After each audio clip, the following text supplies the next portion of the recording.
Mesdames, Messieurs, chers téléspectateurs,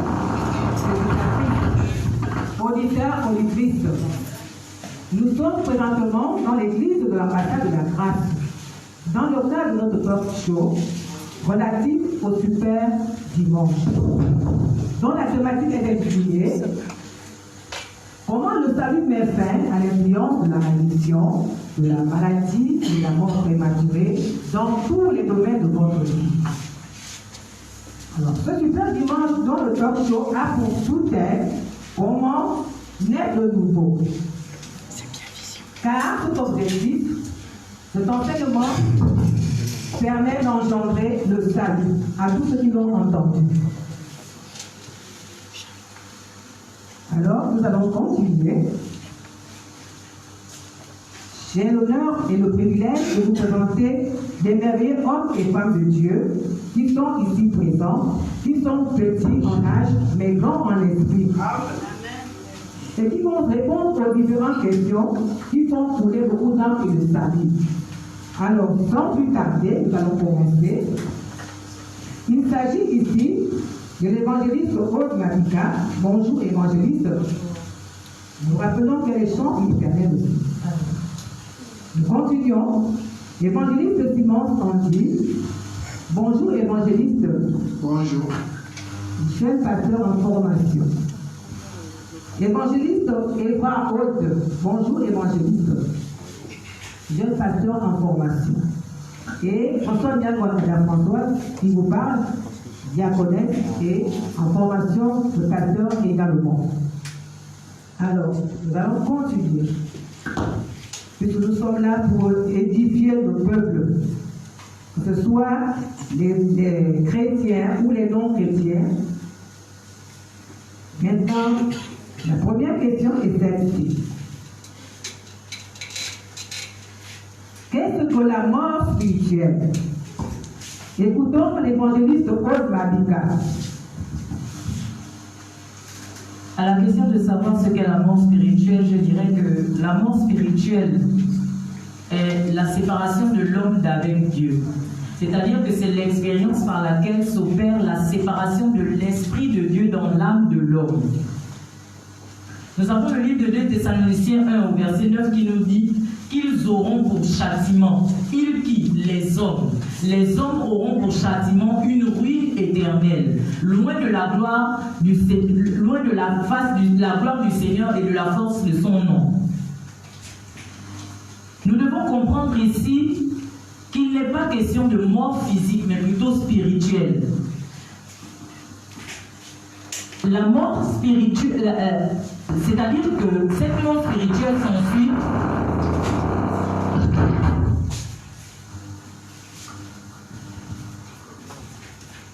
C'est-à-dire que c'est l'homme qui perd les privilèges et les bénéfices qu'il avait auparavant avec la désobéissance d'Adam et Ève dans le jardin d'Éden. Lorsqu'il perd ces privilèges-là, il les perd à cause de la mort spirituelle. Un homme peut donc se marier, faire des enfants, aller à son lieu de travail, mais pourtant être mort spirituellement. Ceci dit qu'il est maintenant face aux conséquences de la mort spirituelle, que sont le blocage, les envoûtements, la stérilité, le non-accomplissement et l'échec. C'est ce qui fait en sorte que l'homme est plus vivant physiquement, mais mort spirituellement. Je vous remercie. Amen.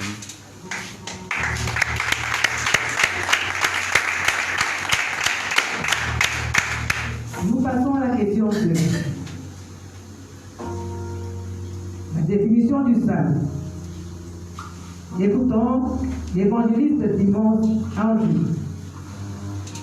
Alors, merci encore pour la parole. Le salut. D'une part, le salut est cette expérience par laquelle Jésus nous a délivrés de la nature du péché, de la conscience du péché, de la mentalité du péché, de la puissance du péché, de la maladie, de la malédiction et de la mort liée au péché, Amen. de la pauvreté, de la peur, de la régression, Amen. de la dépression, Amen. de la suppression, Amen. de la suppression, Amen. de l'oppression, de l'obsession et de la possession. Amen. Dans son verset 13, il nous a délivrés de la puissance transportés dans le royaume du Fils de son amour. Amen. D'autre part, le salut provient du mot grec sososoteria, qui signifie par quel cadeau? Dans le premier cadeau est la nouvelle naissance. Comme l'atteste 2 Corinthiens 5:17, si quelqu'un est en Christ, il est une nouvelle créature. Les choses anciennes sont passées, toutes choses sont devenues nouvelles. C'est dans cette optique que le verset 3 au chapitre 1 d'Éphésiens déclare que nous avons été bénis de toutes sortes de bénédictions spirituelles dans les lieux célestes en Jésus-Christ. Amen. Le premier cadeau de la nouvelle naissance ensuite, la fertilité, l'emploi, le mariage, la promotion, la prospérité. Amen. Yes. Qui dit, cherchez premièrement le royaume des cieux et la justice de Dieu, et toutes ces choses vous seront données par-dessus. Autrement dit, cherchez premièrement le salut et la nouvelle naissance, et toutes ces choses vous seront données par surcroît. Amen. Le salut est donc l'antidote au venin de la mort spirituelle. Amen. Oh. Troisième question. Comment obtient-on le salut? Évangéliste Eva, vous avez la parole.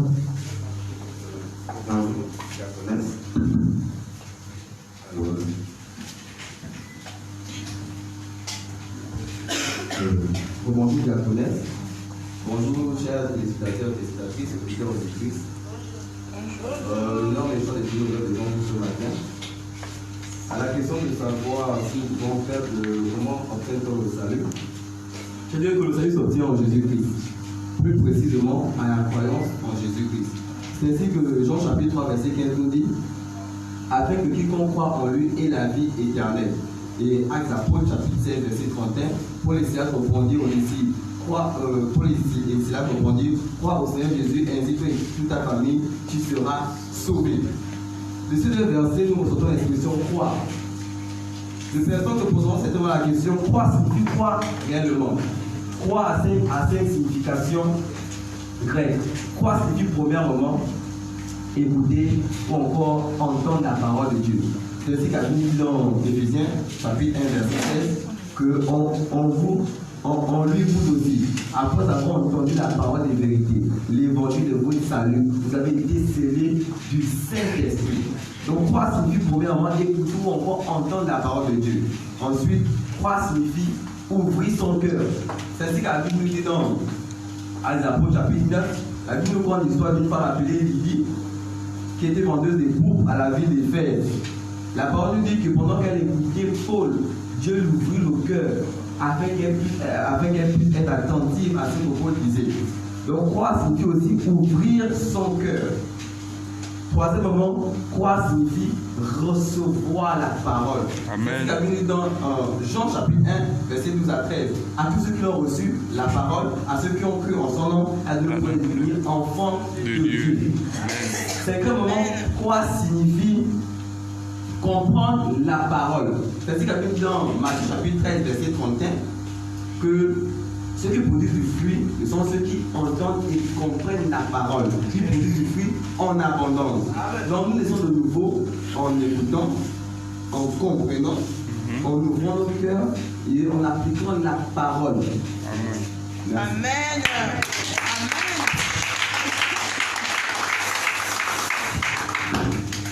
Nous continuons avec la question 4. Nous avons entendu la définition du salut. Comment on obtient le salut? Maintenant, comment n'est-on pas les nouveaux? Nous le voyons encore chez l'évangéliste Édouard qui va nous répondre à cette question. Vous avez la parole. Merci une fois de plus. Nous venons de répondre à la question comment est-on de nouveau. Donc naturellement, il y a les moyens par lesquels nous ne sommes pas de nouveau. Et ces moyens sont appelés dans le monde liturgique les fausses bases du salut. Donc à cela, nous en comptons plus de 40. Mais à cause du temps qui nous est imparti, je n'en citerai que 5 ici. Les fausses bases, c'est-à-dire les moyens par lesquels les hommes pensent être nés de nouveau, mais ne le sont pas. J'en citerai 5. Premièrement, c'est donner sa vie à Jésus. Dans plusieurs assemblées, quand vous venez vous écouter la parole, après l'homme de Dieu vous interpelle devant, venez donner votre vie à Jésus. C'est une fausse base du salut. Nous ne sommes pas nés de nouveau par ce moyen-là. Pourquoi? La Bible dit que par nos offenses, nous étions morts. Donc nous n'y avons pas de vie. C'est ainsi que la première question de notre talk show était la mort spirituelle. Donc l'homme, bien que vivant physiquement, était mort spirituellement. Donc l'homme n'avait pas de vie spirituelle. Donc n'ayant pas de vie, quelle vie puisse-t-il donner à Jésus? Donc bien qu'il n'ayant pas de vie, il peut donner aucune vie à Jésus. Il peut être de nouveau en donnant une vie. Secondement, j'ai cité faire des miracles et des prodiges, car c'est une chose qui mine nos sociétés aujourd'hui. Beaucoup de gens abandonnent les églises à cause du fait que l'homme de Dieu, prophète, pasteur, apôtre, fait beaucoup de miracles et des prodiges. Mais Jésus même répond à cette question au livre de Matthieu chapitre 12, partir du verset 31.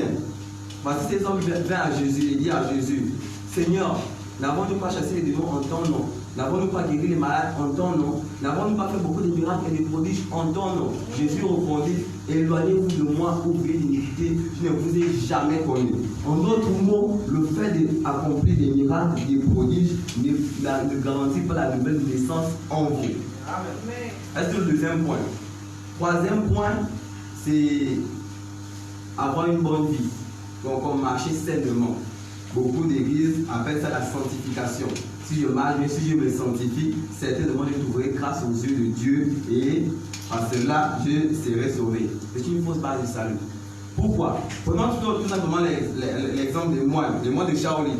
Depuis leur naissance, depuis même le ventre de leur mère, on les sanctifie déjà. Et vous êtes tous d'accord avec moi qu'aucun homme ne peut faire mieux qu'un moine de Shaolin en termes de sanctification. Sont-ils nés de nouveau? Non. Ont-ils le salut? Non. En d'autres mots, la Bible nous dit dans le livre de Galates chapitre 5 que ce n'est pas par nos œuvres, par nos efforts, mais c'est par la foi que le salut nous est octroyé. Amen. Ce n'est pas ce que l'homme fait ou ce que l'homme ne fait pas. La sanctification, la bonne marche ne garantit pas une nouvelle naissance en l'homme. Amen. Quatrièmement, je citerai le fait. Quatrièmement, je citerai le baptême de l'esprit. Ici, dans notre société gabonaise, c'est un truc qui est très occurrent. Beaucoup de gens se font baptiser. Ce qui n'est pas mauvais parce que le baptême d'eau est l'engagement d'une bonne conscience envers Dieu. Mais cela ne garantit pas le salut. Amen. Baptême mélodie. Oui. Dans Jean 3, il dit, moi je vous baptise du baptême d'eau de repentance. Mais celui qui vient après moi est plus puissant que moi. Je ne suis pas dit de porter ses souliers. Lui vous baptisera d'esprit et de feu. Nous avons dit que ce qui garantit le salut, le moyen par lequel nous rentrons au ciel, c'est par le Saint-Esprit. Jean-Baptiste dit qu'après l'avoir baptisé d'eau, il faut toutefois recevoir le baptême d'esprit pour être sauvé. Amen. Le baptême d'eau n'est pas suffisant pour avoir le salut. C'est un engagement d'une bonne conscience envers Dieu. Amen. On pose la décision que vous avez prise de marcher avec Dieu, mais ça ne fait pas de vous un enfant de Dieu. Merci. La bonne nuit.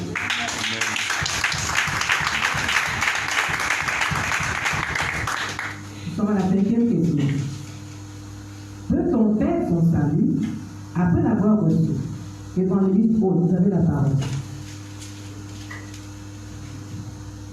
C'est une très bonne question de savoir si l'on peut perdre son salut après l'avoir reçu. Je dirais non, puisqu'à notre nouvelle naissance, nous avons reçu une nouvelle nature qui est la nature de Dieu. Et nous savons tous que Dieu est saint.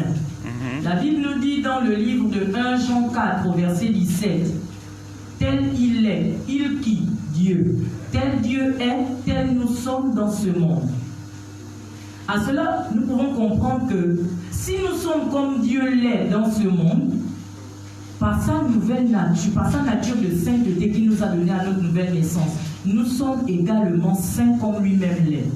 Deuxièmement, nous allons prendre l'exemple du pays d'Écosse, puisque quelqu'un me dira certainement que nos mauvaises actions peuvent nous faire perdre notre salut.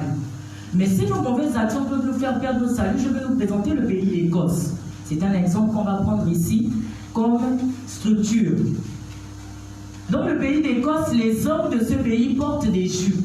Serait-ce le port des jupes par les hommes de ce pays que changerait la nature masculine de ces hommes? Je dirais non, bien évidemment. Alors si leur nature ne peut changer à cause du port des jupes par les hommes de ce pays, nous pouvons bien en conclure qu'il est impossible de perdre son salut après l'avoir reçu. Le livre de Jean 10, au verset 28, nous dit,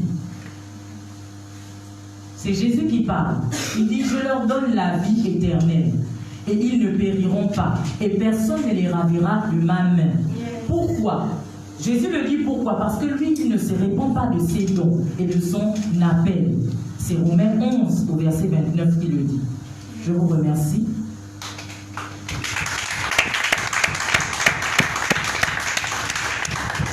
Question 6. Combien de temps dure le salut? Nous tournons vers l'évangéliste Simon Ange. Vous avez la parole. Alors, à la question de savoir combien de temps dure le salut, rappelons qu'après avoir obtenu le salut, qui est la nouvelle naissance, nous avons désormais la nature de Dieu, qui est la sainteté, et cette nature est éternelle, comme nous le dit Hébreu 10 à son verset 14, car par une seule offrande, Jésus a amené à la perfection pour toujours ceux qui sont sanctifiés. Le même Hébreu 5:9 nous dit, et qui, après avoir été élevé à la perfection, Jésus, non pas Jésus, est devenu pour tous ceux qui lui obéissent l'auteur d'un salut éternel. Yes. Mesdames et messieurs, sachez ceci et prêtez l'oreille à mes paroles. Lorsque Dieu nous a octroyé, on connaît le salut, il ne nous le reprend pas. Amen. Il nous le donne éternellement. Amen. Le 29 dit, car Dieu ne se répand pas de ses dons et de son appel. Amen. Le salut est défini comme un don gratuit de Dieu. Selon Romains 6 à son verset 23. Le salaire du péché, c'est la mort. Mais le don gratuit de Dieu, c'est la vie éternelle.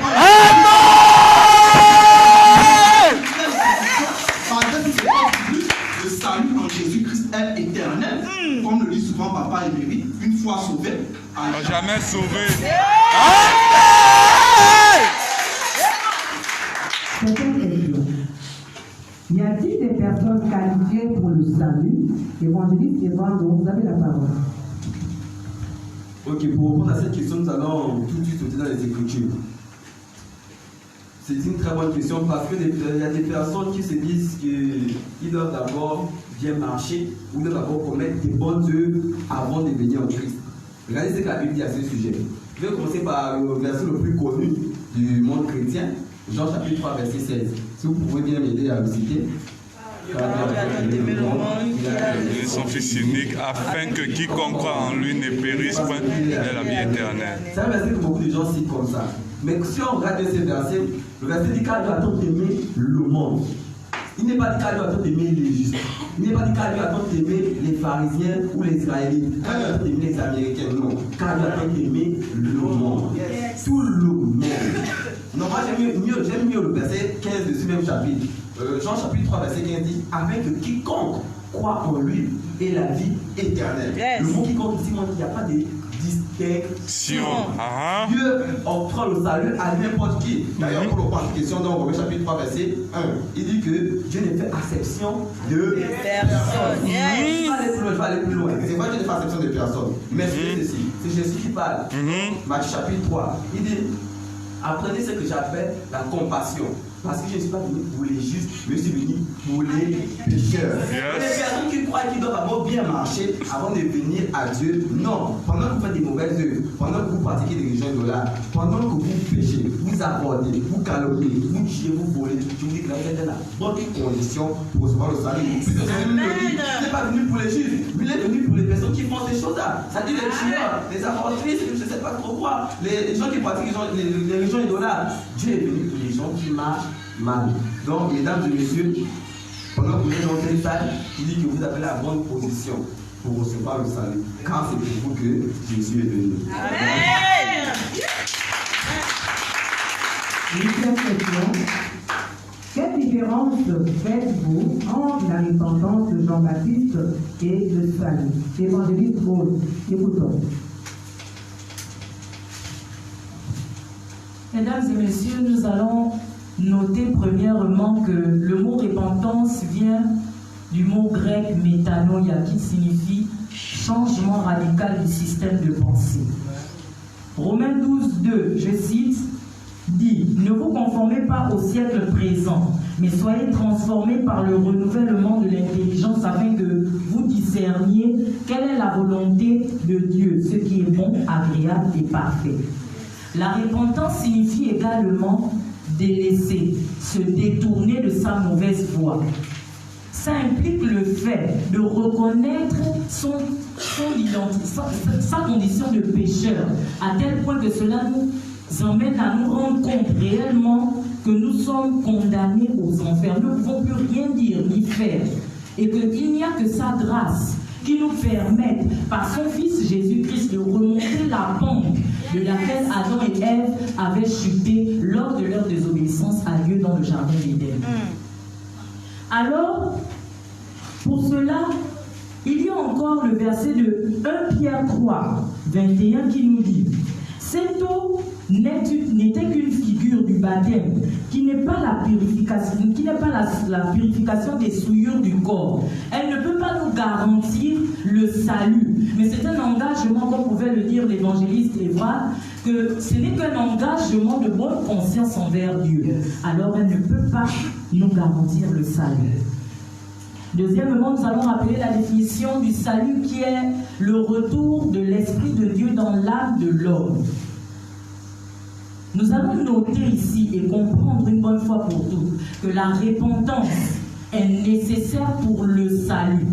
Mais ce n'est pas ce qui nous emmène à avoir le salut simplement. Ce n'est pas suffisant.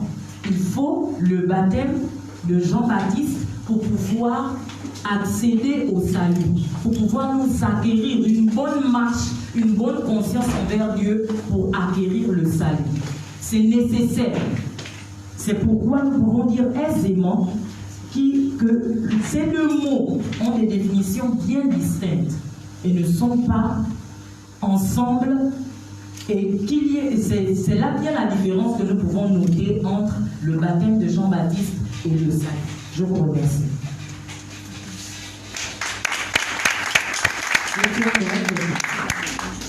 Peut-on naître de nouveau sur son lit de mort? Écoutons l'évangéliste Simon Henri. Oui, il est tout à fait possible que l'on naisse de nouveau sur son lit de mort, car la nouvelle naissance n'est pas conditionnée par un lieu ou un endroit géographique. Nous pouvons le voir dans le livre de Luc 23, de son verset 32 à 43. Je vais paraphraser. C'est l'histoire de Jésus crucifié avec deux brigands, dont l'un à sa gauche lui dit: si tu es réellement le Fils de Dieu, sauve-toi toi-même. Et celui de droite, qui, reconnaissant la mission de Jésus et cru en lui, à Jésus de lui dire: en vérité, je te le dis, aujourd'hui même tu seras avec moi dans le paradis. Ou encore dans l'histoire de Paul, dans le livre de Actes des Apôtres, chapitre 9, verset 3, qui fut converti sur le chemin de Damas par l'apparition de Jésus.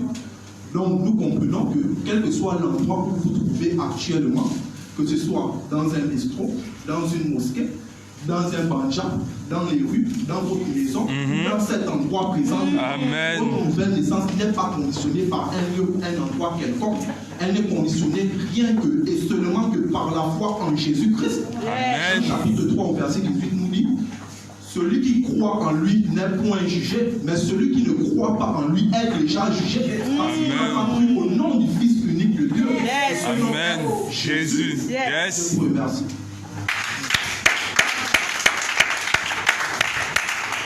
Question dite: peut-on avoir le salut par la repentance? Évangéliste Évrard, vous avez la parole. À la question de savoir si nous pouvons avoir le salut par la repentance, rappelons la définition ici de l'évangéliste Paul Mabica. Elle définit la repentance comme le fait de réaliser sa condition de pécheur. Et vous êtes tout d'accord avec moi que le fait de réaliser que nous sommes pécheurs n'est pas suffisant pour être sauvés. Donc là, on voit déjà bien l'insuffisance de la repentance. Ou encore, on va voir Jean-Baptiste lui-même qui dit: moi, Jean, je vous baptise du baptême d'eau et repentance. Mais celui qui vient après moi est plus puissant que moi, et nous baptise de repentance, c'est celui qui nous baptisera du Saint-Esprit. Comme je le disais précédemment, que après le baptême d'eau, il faut toutefois recevoir le baptême du Saint-Esprit pour être sauvé. Donc le baptême d'eau de repentance n'est pas suffisant pour être sauvé ou encore pour avoir le salut. Merci. Question 11. Peut-on naître de nouveau sans écouter la parole de Dieu? L'évangéliste Paul. Vous avez la parole. On ne peut naître de nouveau sans écouter la parole de Dieu. Premièrement, Jean 1,12 nous dit: mais à tous ceux qui l'ont reçu, la parole, à ceux qui croient en son nom. Elle a donné le pouvoir de devenir enfant de Dieu. À ce verset, nous comprenons que le salut est engendré par la parole et rien que la parole. Nous avons deuxièmement le livre de Romains 10, 17 qui nous dit « Ainsi la foi vient de ce qu'on entend, et ce qu'on entend vient de la parole de Christ. » Notons que le résultat de l'équation sur le salut est la repentance envers Dieu plus la foi en Jésus-Christ. La foi vient donc de la parole de Dieu. Nous devons comprendre à la lumière de ces deux versets que nous pouvons dire, il est quasi impossible de naître sans écouter, de naître de nouveau sans écouter la parole de Dieu. Il nous faut croire, sinon avoir la foi au Seigneur Jésus-Christ pour pouvoir naître de nouveau. Je vous remercie. Maintenant, j'ai la question d'autre. Qu'est-ce que c'est la loi du rachat? L'évangéliste souvent en dit, vous avez la parole. Alors, à la question de savoir qu'est-ce que la loi du rachat, le rachat, premièrement, c'est payer pour réavoir le titre constitutif de propriété de la planète Terre que Adam et Ève ont légué à Satan par supercherie. Le parleur des obéissances a lieu dans le jardin d'Éden. Hébreux 9:12 dit que Jésus est entré une fois pour toutes dans le lieu très saint, ayant obtenu pour nous un rachat éternel. Amen. Le même Galates chapitre 1 à son verset 4 déclare que Jésus s'est donné lui-même pour nos péchés, pour nous arracher du présent siècle mauvais. Donc si je comprends, Jésus s'est donné lui-même pour nous arracher de l'échec, pour que nous ayons la réussite, de la pauvreté, pour que nous soyons riches, de la maladie, pour que nous ayons la bénédiction, des malédictions générationnelles de nos pères, pour que nous ayons des bénédictions spirituelles en Christ, Amen. spirituelles pour la vie éternelle. Le Romains verset 1 déclare, il n'y a maintenant aucune condamnation pour ceux qui sont en Jésus-Christ. La loi du rachat, c'est le processus par lequel Dieu a racheté ou encore récupéré la terre et tout ce qu'elle comprend. Amen. Donc, a récupéré la terre et tout ce qu'elle comprend. Pardon. Donc, la loi du rachat, c'est le processus par lequel Dieu a récupéré la terre et tout ce qu'elle comprend. Qu'est-ce que ça veut dire? Ça veut dire que si vous êtes né de nouveau, que vous manquez d'électricité pour factures impayées, vous manquez de nourriture, vous souffrez de maladie, de paralysie, de possession, êtes victime de malédiction. Laissez-moi vous dire, mesdames et messieurs, que vous opérez illégalement dans l'ignorance. Car Jean 8 à son verset 32 déclare, vous connaîtrez la vérité vous affranchira. Dieu déclare dans Genèse 1 à son verset 28, assujettissez et dominez la terre. Donc je comprends que Jésus, par la loi du rachat, a récupéré toutes ces choses et nous a rendu la domination sur elles. Par quel moyen? Par le moyen de la nouvelle naissance. Amen. Je vous remercie. Amen.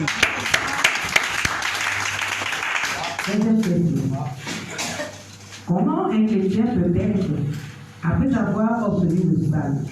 Évangéliste et moi, vous avez la parole. J'adore cette question. Comment un chrétien peut être après avoir obtenu le salut? D'autant ici qu'il s'agit d'identité du chrétien. Pourquoi j'adore cette question? Parce que c'est comme si vous demandez un bon américain, combien d'américains est-il chez lui? Il ne l'aurait pas américain. Donc moi j'adore cette question parce qu'il s'agit de parler de moi après avoir obtenu le salut. Donc, après avoir obtenu le salut, l'homme qui devient chrétien devient une nouvelle création. Une créature nouvellement créée. Amen. Tout commence pour lui dès l'instant où il a obtenu le salut. C'est ainsi que Paul dit dans sa deuxième épître aux Corinthiens, chapitre 5, verset 17, que si quelqu'un est en Christ, les choses anciennes sont passées, voici toutes choses sont devenues nouvelles. Les gens ont toutefois du mal à réaliser cela. Sur le salaire à 40 ans, 50 ans, il a du mal à réaliser que les choses anciennes sont passées. Et moi, j'aime bien prendre l'exemple pour illustrer ça. Imaginez-vous que pour assister à un mariage coutumier, vous allez acheter le panier à ferrer, vous prenez le panier pour le donner à un tailleur qui vous confectionne une très belle tenue. 2 jours avant le mariage, vous allez récupérer le panier. La tenue, bien sûr, très bien confectionnée. Vous laissez, vous voyez que vous êtes tout beau, toute belle dans cette tenue. Demanderez-vous au tailleur la liste des différentes personnes qui ont porté la tenue avant vous? Ou non? bien que le pas ait existé avant la tenue, mais la tenue vient d'être créée et vous êtes la première personne à porter la tenue. C'est ainsi que le chrétien se trouve. Le chrétien vient d'être créé. Il est une nouvelle créature. Toute chose est passée, toute chose est devenue ancienne. Tout commence pour lui dès l'instant où il a obtenu le salut. Vous savez, il y a une des lois de la création qui voudrait que l'engendré ressemble à l'engendreur. Ainsi qu'un lionceau ressemble à un lion, un lion ressemble à un aigle. Un bébé humain ressemble à son père humain.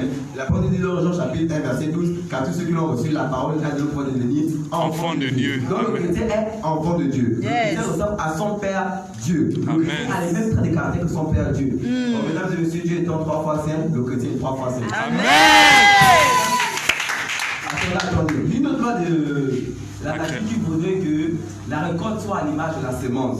Amen. Ainsi que pour avoir un manguier, il faut bien s'aimer le nom d'une mangue. Mais la parole dit dans Jean chapitre 3, verset 16, que Dieu a tant aimé le monde qu'il a donné, en d'autres mots, qu'il a sémé son Fils unique qui, Jésus, afin qu'on croit en lui, devienne qui? La sémence Jésus. Je vais réitérer. Dieu a ensemencé Jésus afin de reporter le chrétien. Donc, puisque la récolte est le chrétien et la sémence est Jésus, la récolte étant à l'image de la sémence Jésus, la récolte qui est le chrétien est à l'image de la sémence Jésus. Donc, la récolte a les mêmes traits de caractère que la sémence. Jésus ne pouvait être diagnostiqué d'une maladie, alors le chrétien ne peut être diagnostiqué d'une maladie. Attendez. Jésus ne pouvant être diagnostiqué d'un démon dans son corps. Jésus ne pouvant être diagnostiqué d'une possession, le chrétien peut être possédé. Amen. Donc, le chrétien est à l'image de Dieu.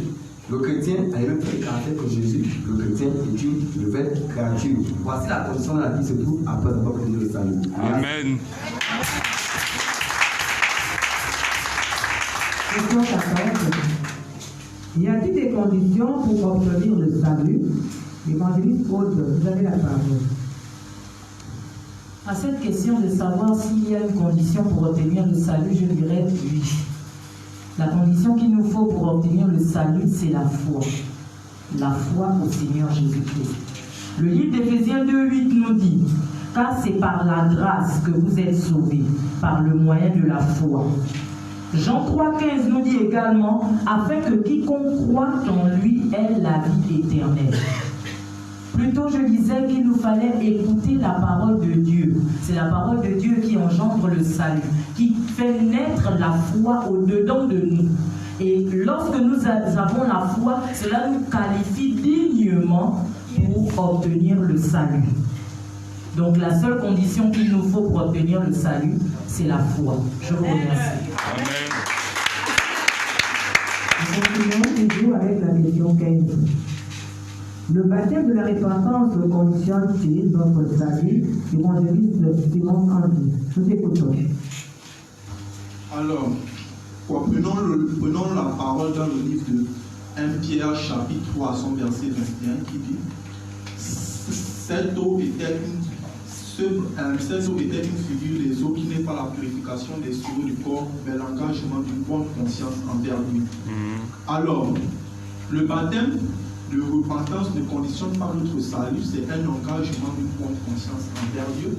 Nous pouvons voir cela en prenant le passage dans le livre de Luc 23, de Luc chapitre 23 à son verset 43, le bandit qui est crucifié avec Jésus, et que Jésus dit en vérité de lui, aujourd'hui tu seras avec moi dans le paradis. Remarquons une chose, que ce brigand est allé, a reçu le salut sans être passé par les eaux du baptême, que ce soit par aspersion ou par immersion. Amen. Il a reçu les eaux du baptême. Il n'a fait que croire en Jésus-Christ. Et cela lui a suffi pour être catapulté dans les lieux, dans les cieux. Donc le baptême de repentance ne conditionne pas notre salut. C'est un témoignage que nous faisons aux yeux du monde pour prouver aux yeux du monde que désormais nous appartenons à Christ et nous vivons pour Christ. Amen. Ça ne conditionne pas notre salut. Amen. Je vous remercie. Question 16. Qu'est-ce que la justice de Dieu? Évangéliste Evandro, vous avez la parole. Littéralement, la justice de Dieu, c'est la nature de Dieu, contrairement à ce que beaucoup d'hommes de Dieu, je veux le dire ainsi, pensent. Parce que moi, j'ai très souvent entendu, quand un chrétien est offensé, ce chrétien va dire, la justice de Dieu va s'abattre sur toi. Mais si la justice de Dieu s'abat sur ton ennemi devient supérieur à toi. Pourquoi? Parce que la justice de Dieu est simplement la nature de Dieu qui a été transférée à notre esprit humain recréé. La justice de Dieu, ce n'est pas Dieu qui punit quelqu'un qui a fait du mal à un chrétien, non. Et